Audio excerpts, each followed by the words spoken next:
Dawson Rider review. Hey YouTube, Dawson Rider here with another retro review. This time we are taking a look at the 1995 Mighty Morphin Power Rangers movies McDonald's toy set. This was a pretty interesting and fun set, honestly. It included these 6 Zord and Ranger figures, as well as a little, McDonald's toy version of the movie Morpher, and as well as the Communicator. You're probably wondering, where's Kim? Well, I actually lost her when I was little, unfortunately, and I didn't want to hold up this review until I could track one down online, maybe. But yeah, I lost her somewhere. I looked for her for years, but I couldn't find her. But the review will be complete enough. Let's go ahead and jump right in. I'm going to do these first just because they're a little bit more different than the rest. The Morpher is pretty much just, okay, it's pretty cheap looking, but for McDonald's toy, it was pretty neat. You just have this gray plastic here. You can hook it onto your belt so you can actually be a ranger. No, I'm kidding. And then this sort of pinkish ring, which is going to open up here, says Mighty Morphin. You can see the coin under there, but you open it up and you actually have a set of 3 coins, which is double-sided. This one, you get the Falcon coin, and the Ninja Ape coin, Ninja Wolf coin, Ninja Bear coin, Ninja Frog coin, and the Ninja Crane coin. So you don't get all 6 coins, but you do get double-sided. Honestly, this was pretty neat, and for the longest time, this was one of the better ways to get Ninja coins before they released the Legacy set. I think it was just this and the little small metallic ones that came with the movie figures, but these are actually, this as a whole is pretty, par for the course, cheap McDonald's toy stuff. But these are actually pretty decently painted. I like the gold paint job on these. So this was kind of a neat little thing. And honestly, for the longest time, this represented the ninja / movie coins and Morpher stuff in my collection before we got to the Legacy stuff. It's actually kind of crazy how long it took us to get something like that. But so yeah, it's kind of more like a niche little thing. Nice. Here we have the Communicator, which was also a neat thing. There wasn't quite as many Communicator toys as I would have expected back in the day, but you have a pretty decently durable plastic strap. I can't, even my chicken arms can barely fit this. I have really skinny arms, and I can fit it on, but it'll cut the circulation off. So you have to be pretty skinny or a little kid to fit it on. But it's pretty par for the course, cheap plastic. I think I've said par for the course 3 times, but that's fine. Par for the course. And then you got the little lightning bolts here. And when you open it up, it's like a little locket. And you have your pictures of your favorite friends, Alpha and Zordon. If you can see there, it's a little holographic, as well as a Mighty Morphin explosion. Just be like, remember your friends, and then explode with Power Rangers love. That sounded weird. But yeah, it's like one of those little holofoily things. That's so 90s. I really don't see things like this anymore. This little, you can hear that, this little holographic-y thing. And then there's a little logo in there for the movie. So yeah, these are nothing really too special, but I always thought they were pretty neat. And until they came out with Legacy Communicator, this was also my quote-unquote best version of the Communicator, even though I know they did a couple other little ones, but I never really got a hold of. I'm just kind of set them aside here. Let's start with pinks, just because I do not have the figure. But these were basically little, they're not 100% accurate, but they actually don't look too bad. Mine's a little bit beaten up. There's an unidentified food stain on there. I probably should have wiped that down. I was more concerned with the dust.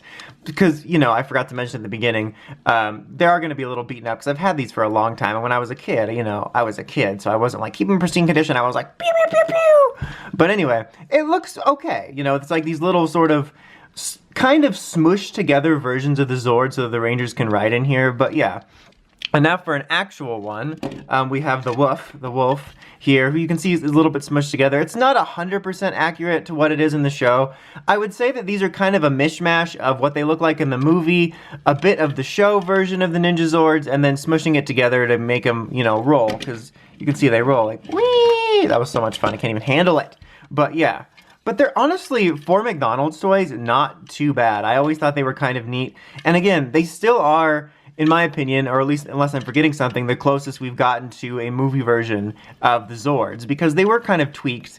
Now, you actually have these figures here, which, again, at the time, I think were the closest thing we got to the movie versions of the helmets. Still pretty basic, but oddly enough, better painted than the Bandai America bike figures of recently. Bandai America's not going to be making anymore, but still, can't resist throwing some shade at them for that. The helmet sculpt, as you can see, looks a little cheap, but it does look a little different than the norm. You have the paint here for the Triceratops coin, and they do kind of evoke a little bit of the armor design. They all kind of seemingly at random have different fists. Most of them are like this, or closed fists, but he just has the ha-cha-cha-cha fists. But they do have a little bit of articulation. You can move the legs back and forth.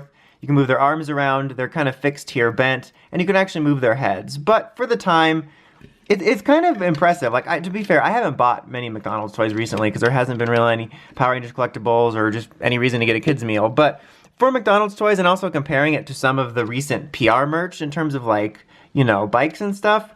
All right, here's Falcon, who I always thought was pretty neat. Like, you can see the wings sort of bend back, but this almost looks more like a Falcon race car. It was always my favorite. I just always thought the design looked cool. I mean, there's an impressive amount of, like, just different kinds of paint on it for the time. You can see mine's a little bit... Apparently, I was eating Chinese food or something when it got on there. But here's the White Ranger figure. This was always my favorite of the bunch because I think it looked closest to the White Ranger suit in the movie, because if you remember, they had a distinct look, and I think this helmet here represented the distinct look the best. He's also the most beaten up. But yeah, he was always my favorite of the bunch because I thought he was the closest to the movie suit. Alright, here we have the Red Rangers with the Ninja Ape. I think this one much more closely represents the movie version compared to the show one, because the show one's much more humanoid. And they leaned a little bit more apey in the movie. That's a word, you know, like just more animal-like. And his is a little bit more different because, like, rather than all of them are like sitting down, and his is like a standing up one. I think the Red Ranger's figure looks the cheapest. Like, the helmet is like uber cheap looking, so it's probably the farthest away, at least in my opinion. And he's got the closed fists. Tommy's got 2 closed fists as well. Again, I don't know the rhyme or reason behind what they decided here. Here we have the Black Rangers. Let's do the figure first because I'm an anarchist. No, his is a little different because his visor is actually silver. I was almost thinking like, oh, this has to do with the special abilities. But if I remember right, Adams was like hearing things and it was like a deleted scene. But I always did kind of dig it because even though it wasn't exactly what I saw in the movie, it made it seem kind of different. And he's got the ha-cha-cha figures lately. Where's the one? There's one that has... Oh, it's yellow. We'll get to her in a sec. Has, like, 1 closed fist and 1, like, ha-cha-cha karate chop fist. I was like, what do we do for yellow? Like, I don't know. Let's just give her both. Maybe pink has it, too, and I don't remember. But here's Frog. He does frog stuff. Insert I'm a frog jokes here. Alright, now we have Ninja Bear, who I think, of the two, I think white and yellow for me represent the movie versions of the helmet the best. I think that hers looks a little bit closer to it. It could be my imagination, but I always just felt it more distinctly represented it. She's a good one for seeing like the sort of like way they tried to, you know, get the armored look a little bit. And she's got 1 of each, so she's just like, you know, Hail Hydra or not. I don't know, but yeah. And then here's the Ninja Bear. Doesn't stand up quite as much. But these were really interesting because it's funny, like back in the day, for the movie merch, these were the closest you got to what the movie suits looked like, because the movie merch was basically just the same figures from the regular line, except metallic. And like, when I was a kid, I didn't think anything of it other than I kind of wish we had figures that look like the movie, but now then when I got older, I'm like, what were they doing? But yeah, this was overall, I think, a neat look. These obviously aren't the things you go to for, I want the most accurate representation of these things for my collection, but I think it's a neat thing to own. If you're into this sort of thing, like I'm into sort of collecting the history of Power Rangers stuff, then I think you'll like this if you're into collecting this type of thing. I think they're a neat little niche item to own if you're a fan of MMPR or the MMPR movie. But if you're looking for an absolute show-accurate display, it's not the absolute must-go-to. Although it is funny that for years this represented some of the most like close to the movie things in my collection before we got new stuff. But anyway, that's about it. Until next time, don't forget to subscribe and click on that notification bell to get all my retro reviews and other reviews. And don't forget to leave a like as well if you liked the video. That helps me out. Anyway, until next time, it is Dawson Rider signing out.